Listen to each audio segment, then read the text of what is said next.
اکبر بادشاہ کے زمانے میں ایک ناکار آدمی ایران سے آیا، اس کا نام تھا مبارک،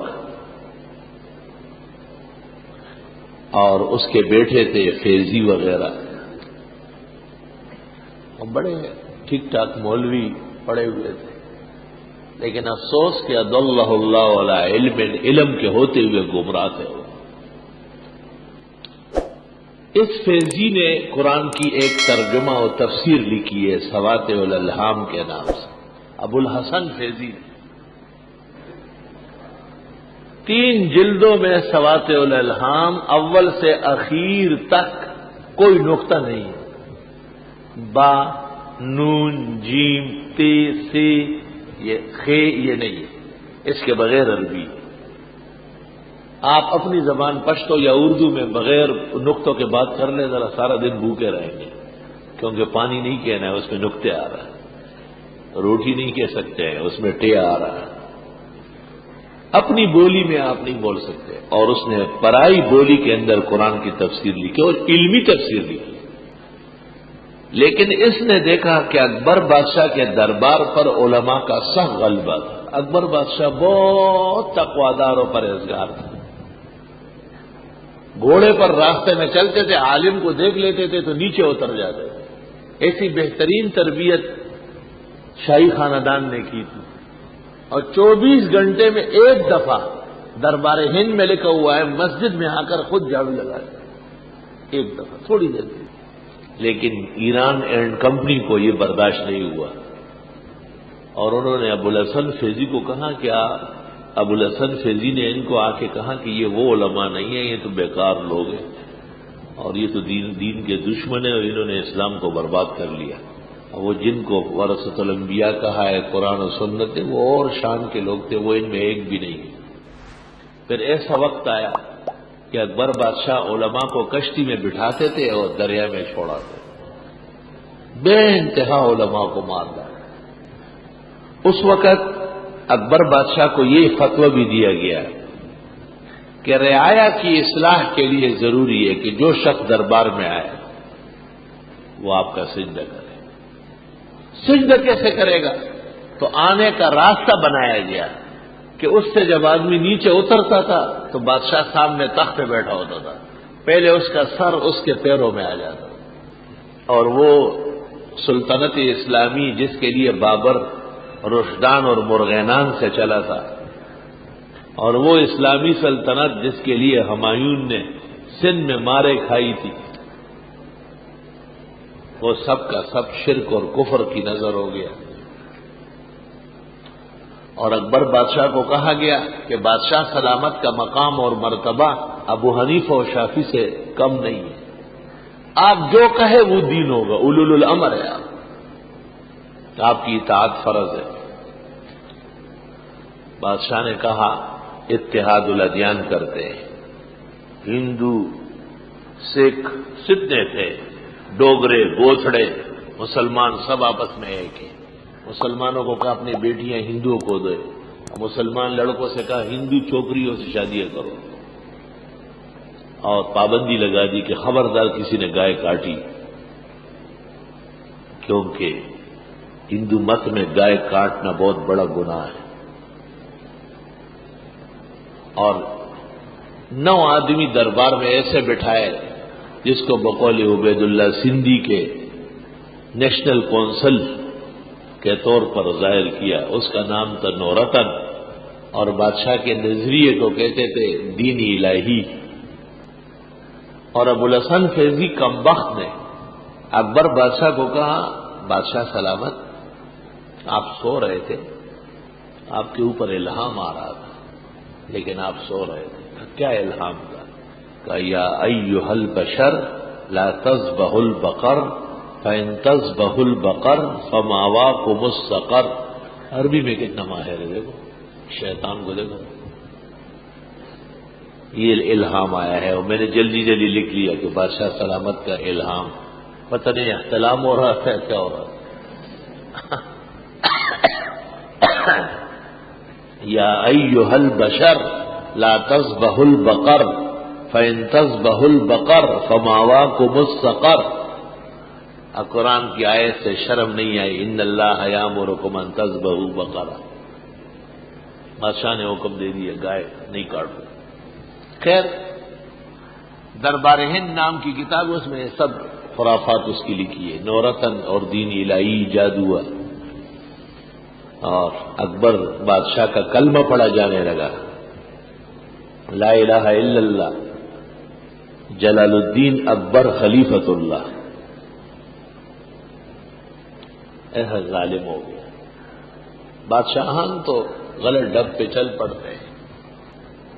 جب یہ خرافات بکھرنے لگی تو ہندوستان کے دور سائڈ سے، سرہند سے، ایک موحد عالم شیخ احمد، اس نے جھنڈا اٹھایا، خبردار بادشاہ کافر، اس کے نورتن واجب القتل، اور اس کے تمام نظریات کفریہ۔ شیخ احمد سرہندی نے سرہند سے علم اٹھایا اور چل پڑا۔ بادشاہ کو اطلاع مل گئی، لیکن بادشاہ کو کہا گیا کہ توجہ نہ دے، توجہ سے لوگ سب متوجہ ہو جائے گے۔ اکبر بادشاہ مر گیا اور اس کا بیٹا نور الدین جہانگیر اس کی جگہ تخت نشین ہوا، اور جہانگیر بادشاہ کو کہا گیا کہ شیخ احمد سرہندی یہ آپ کے والد کے سخت مخالف ہیں، دشمن ہیں، اس کا علاج ضروری ہے، اور اب وہ دربار تک قریب ہو رہا ہے، اس کی تقریر اور تبلیغ دربار تک آ رہی ہے۔ جہانگیر بادشاہ نے کہا کیا کروں؟ دربار میں بلا لے، ان سے عہد و پیمان لیتے، خلاف نہ کریں، تو بلاؤ۔ شیخ احمد سرہندی کو کہا کہ آ جائیے۔ حضرت تشریف لائے۔ جب تشریف لائے اور دیکھا کہ داخل ہونے کا جو گیٹ ہے، سامنے بادشاہ کا تخت لگا ہوا ہے، شمع بدولت بیٹھا ہوا ہے، تو حضرت نے کہا صبر کرو۔ بیٹھ گئے، پہلے ٹانگیں اندر کر دی اور پھر سر داخل کیا۔ اتقوا فراست المومن فإنه ينظر بنور اللہ۔ بادشاہ کو کہا گیا کہ آپ کے تخت اور آپ کی طرف ٹانگیں کی، اور شیخ احمد سرہندی مجدد کو کہا گیا کہ آپ نے سجدہ کیوں نہیں کیا؟ آپ نے کہا یہ سر دینے والے کے علاوہ کسی اور کے آگے نہیں جھکتا، مجھ سے بجز خدا کے کسی کے حضور میں اپنا سر نیاز جھکایا نہ جائے۔ یہ سر پیدا کرنے والے کے علاوہ کسی اور کے آگے نہیں جھک سکتا، یہ غلط ہے۔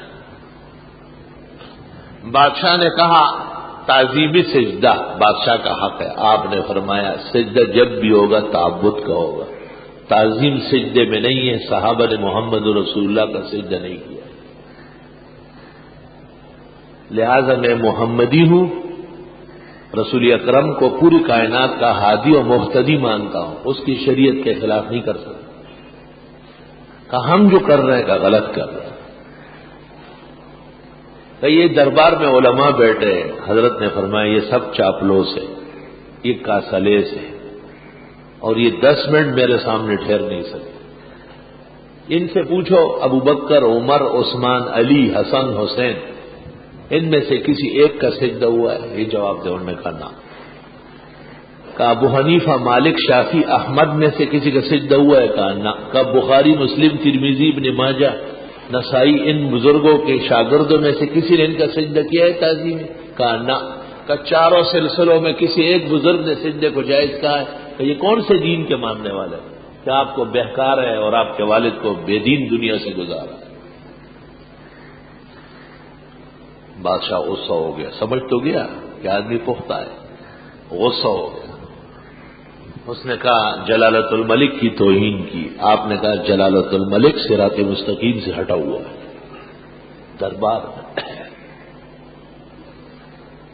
دربار میں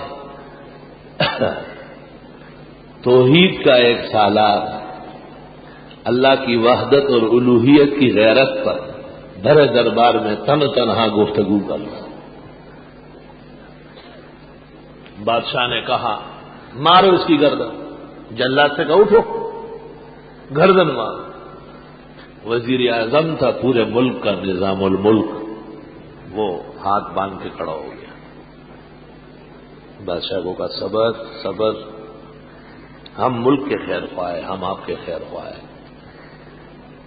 اس مولوی کو اگر قتل کر لیا، ہندوستان ہاتھ سے گیا شام تک، یہ غز و یہ میدان، ہمیں اس کا پتہ ہے باہر، پورا جہان اس کے ساتھ، سارے علماء اس کے فتوے کے پابند ہیں۔ بادشاہ نے کہا کہ جو بے ادبی کر رہا ہے، نظام الملک نے کہا تقریریں بہت کی ہے، دماغ خشک ہو گیا ہے، گوالیار کے قلعے میں بند کر دوں گا، نظر بند کر لوں گا، جب تک توبہ نہیں کرے گا آنے نہیں دوں گا، اور یہ اچھا رہے گا، وہ مارنا نہیں چاہیے۔ بادشاہ نے کہا ٹھیک ہے، جیسے آپ مناسب سمجھتے ہیں۔ در حقیقت نظام الملک بھی حضرت کا خلیفہ ہے، بتا تو نہیں سکتے، حضرت شیخ کا خلیفہ ہے، بیت ہے۔ نر پیر کے مرید نر ہوتے ہیں، دلتا پیران لاغلی ٹیزن کسا کی سپائی تیر شیندے دن نہ منڈے گی، اور دربار دیکھو کیسے جہانگیر کی جہانگیری کو ایسے ہلا دیا ہے، چاروں طرف وزراء اور علماء کے چہروں پر آنسوؤں کی لڑیاں۔ شیخ احمد سرہندی مجدد الفسانی کو گوالیار کے قلعے میں نظر بند کر لیا۔ یہ خبر پھیل گئی ملک میں۔ پشاور کابل کا گورنر تھا مابت خان، جس نے جامع مسجد مابت خان پشاور بنائی، اس نے وہاں سے جھنڈا اٹھایا، جہانگیر کی سلطنت ختم، ہم جہانگیر کے گورنر نہیں ہیں، ہم آزاد حکومت کے ماننے والے۔ اور خانہ خانہ بنگالہ میں تھے، خانہ خانہ، اس نے وہاں سے جھنڈا اٹھایا۔ اور خانہ اعظم پنجاب کے گورنر تھے، اس نے وہاں سے جھنڈا اٹھایا۔ تینوں مجدد کے مرید کہ ہمارے شیخ اور ہمارے حضرت کو بڑے دربار کے اندر ناحق بے عزت کیا، اور ہم جہانگیر کی جہانگیری نہیں مانتے۔ جہانگیر بادشاہ کو پتہ چل گیا کہ ملک تو ہاتھ سے نکل گیا تھا۔ نظام الملک نے کہا یہ تو آپ نے خالی جیل میں ڈالا ہے، قتل کر دیتے پھر حشر دیکھ لیتے۔ جہانگیر بادشاہ ان کی سرکوبی کے لیے آگے بڑھا۔ یہ تینوں مابت خان پشاور سے فوج لے کے آیا، خانہ خانہ بنگال سے، اور خانہ اعظم تو پنجاب میں تھا ہی۔ دریائے جیلم کے کنارے سفارائی ہو گئی، گمسان کی جنگ ہو گئی، بادشاہ کو شکست ہو گئی، اس کی فوج بھاگ گئی اور بادشاہ زندہ پکڑا گیا، اور انہوں نے گرفتار کر کے اور جہانگیر کی جہانگیری ختم کرنے کا اعلان کر لیا، اور مجدد کو خط لکھا، اور انہوں نے گرفتار کر کے اور جہانگیر کی جہانگیری ختم کرنے کا اعلان کر لیا، اور مجدد کو خط لکھا کہ ہم نے جہانگیر کو آپ کی بے عزتی اور بے ادبی کی وجہ سے زندہ گرفتار کر لیا، اس کو شکست ہو گئی، اس کی سلطنت ختم ہو چکی ہے، ہم آ رہے ہیں آپ کو لے کر آنے کے لیے، آپ کو مبارک۔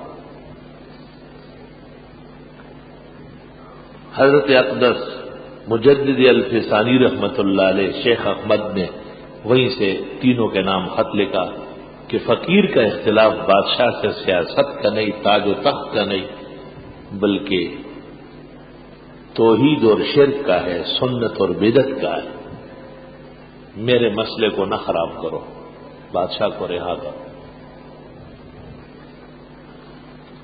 خط آیا مجدد کا، مابت خان، خانہ خانان اور خانہ اعظم تینوں خاموش پریشان کھڑے کہ حضرت تو ناراض ہو گئے، اور تینوں بادشاہ کے پاس آئے۔ بادشاہ نے رات کو خواب دیکھا تھا، ختم المرسلین جناب نبی کریم صلی اللہ علیہ وسلم خواب میں تشریف لائے تھے، اور جہانگیر بادشاہ کو کہا کہ اس وقت ہندوستان میں صرف یہ ایک عالم ہے جو میری سنت پر غیرت کر رہا ہے اور شرک اور بدعت کے خلاف تقریر کر رہا ہے، آپ نے اس کو بے عزت کر کے جیل میں ڈالا، بروز محشر تم میری شفاعت کی کیا امید رکھو گے؟ اسی رات کو مورخین لکھتے ہیں بادشاہ نے خواب دیکھا اور صبح یہ تینوں پیش ہوئے کہ آپ کی حکومت برقرار ہے اور آپ ہی بادشاہ ہیں اور آئے باہر۔ بادشاہ نے کہا کیوں؟ کہ مجدد کا خطا ہے، استاذ کا خطا ہے، ناراض ہے ہم سے، کیوں گرفتار کیا؟ بادشاہ کا تو ویسے سینہ پھٹ رہا تھا غم اور صدمے سے۔ حضرت خواب میں تشریف لائے، زبردست تنبیہ کر چکے ہیں۔ کہا ایسا نہیں، مجھے حضرت کی خدمت میں لے جاؤ، معافی مانگنے کے لیے مجھے حضرت کی خدمت میں گوالیار لے جاؤ۔ انہوں نے کہا چلے، ہم بھی چلتے ہیں۔ لشکروں سمیت یہ روانہ ہو گئے، گوالیار پہنچے اور جہانگیر نے حضرت کے پیروں میں سر رکھنا چاہا۔ آپ نے کہا ہاں، یہی تو آپ سے اختلاف ہے کہ یہ سر پیدا کرنے کے علاوہ کسی آگے جھکانا جائز نہیں۔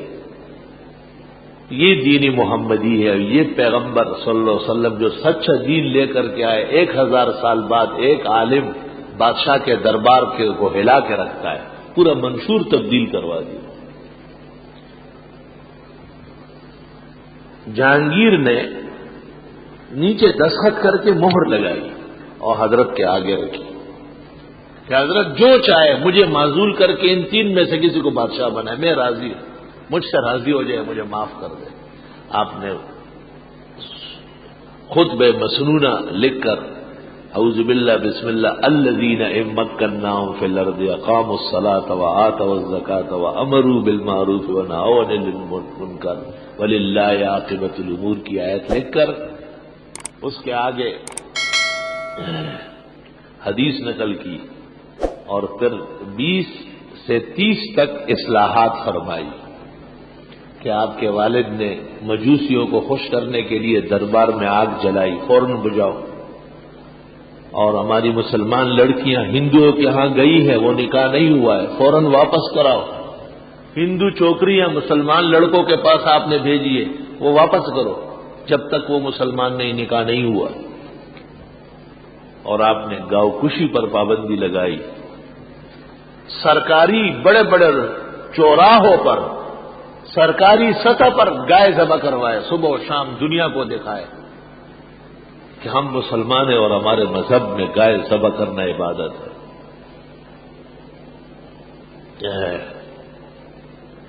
اسلام کو نقصان پہنچانے کے لیے تو ہر زمانے میں کوشش ہوئی ہے۔ مجدد کی اس تحریک کی تشریح شاہ ولی اللہ اور شاہ عبدالعزیز اور ان کا خاندان دہلی میں کرتے تھے۔ حکومت تو نہیں تھی، سبق کے ذریعے پوری دنیا میں مجاہدین پیدا کیے، پوری دنیا میں۔ شاہ اسماعیل سبق کو سمجھ گیا تھا، اس لیے فوج لے کر کے گیا۔ مرنا اور جینا وہ علیحدہ مسئلہ ہے۔ ہاں، جس شان سے کوئی مقتل میں گیا وہ شان سلامت رہتی ہے، اور جس شان سے کوئی مقتل میں گیا وہ شان سلامت رہتی ہے، اور اس زندگی کا کیا یہ تو آنی جانی ہے، نہیں مرو گے تو ویسے ہی مر جاؤ گے۔ اور جب مرنا ہی ہے، اذا كانت الابدان للموت انشئت فقتل امرئ بالسيف والله افضل، حضرت حسین کا شعر رضی اللہ تعالی عنہ۔ ہندوستان میں مجدد کی تحریک کو دہلی کے علماء نے چلایا حدیث کے ذریعے۔ 1857 میں زبردست قسم کی شکست ہو گئی مسلمانوں کو، انگریزوں نے مار داڑ کی، دہلی کے چاندنی چوک پر 5 لاکھ علماء کو ذبح کیا، 5 لاکھ علماء۔ عراق و افغانستان سارے ملا کر کے بھی 5 لاکھ نہیں بنے۔ تو کاملین بزرگان دین اور عارفین و واصلین، اللہ تک جن کی نظریں پہنچی ہوئی تھی، جو تقوی کے معیار تھے اور علم میں پختہ تھے، وہ سر جوڑ کے بیٹھ گئے، یہ تو مجاہدین ختم ہو جائیں۔ ایسا کوئی کام کرنا ہے کہ مجاہدین ختم کبھی نہ ہو، انشاءاللہ قیامت تک رہیں گے۔ دارالعلوم دیوبند کی بنیاد رکھی گئی۔ دارالعلوم دیوبند کی بنیاد ہی، اس کی تاسیس ہی اعلاء کلمت اللہ اور جہاد حق کے لیے۔ دیوبندی جہاد سے پیچھے نہیں ہٹ سکتے۔ الحمدللہ یہ غریب تو بدعتی الوے مانڈے قبریں اتھے دا اتھے دا جنڈے شنڈے دا، ان کا تو یہ کام تھا۔ یہ تو ایسے قیامت کی نشانیوں میں ان کا سیاست میں آنا۔ اور پھر حضرت گنگوئی اور حضرت نانوتوی نے بالسیف اور بالفعل انگریز سے لڑا ہے۔ ان پر کئی مرتبہ سزائے موت چڑھی، اور ان کے بنائے ہوئے پڑھائے ہوئے شاگرد محمود الحسن شیخ الہند نے اپنے شاگردوں سمیت زبردست تحریک اٹھائی، زبردست تحریک اٹھائی۔ اس کے نتیجے میں انگریز کو جانا پڑا۔ ہندوستان سے انگریز ہمارے بزرگوں نے، علماء دیوبند نے نکالا ہے، اور یوں انہوں نے مغلیہ سلطنت جو انگریزوں نے ختم کی اور دہلی کے اندر علماء کو شہید کیا، ان سب کا ایک متفقہ تحریک اور سیاست کی پختگی کے ساتھ انتقام لے لیا۔ انگریز ڈائری شائع ہوئی ہے، اس کا نام ہے، کیا نام ہے، دستاویز آزادی ہند دستاویز۔ یہ انگریز ڈائری ہے۔ اس میں اس طرح لکھا ہے، محمد انور شاہ کشمیری النسل ہے، دارالعلوم دیوبند میں محمود الحسن کا خاص شاگرد ہے۔ محمود الحسن نے تحریکات کے زمانے میں حجاز روانہ ہوتے وقت دارالعلوم دیوبند کی صدارت تدریس ان کے سپرد کی۔ آپ کے علم کی جاہ و جلال مسلمانوں میں مسلمہ ہے۔ انور شاہ صاحب کو لکھتے، آگے سنو کیا کہہ رہے ہیں۔ آپ اپنے استاذ کے مشن میں پختہ ہے اور انگریز دشمنی سے کا ایک پیکر ہے، اس کا بس چلے تو ہندوستان میں ایک انگریز کو زندہ نہ چھوڑے۔ انور شاہ صاحب کو لکھ رہے ہیں۔ جب انور شاہ صاحب کو یہ لکھ رہے ہیں تو مولانا حسین احمد اور عبید اللہ کا کیا حال ہوگا، جو سربکف شعلہ بردار مجاہدین۔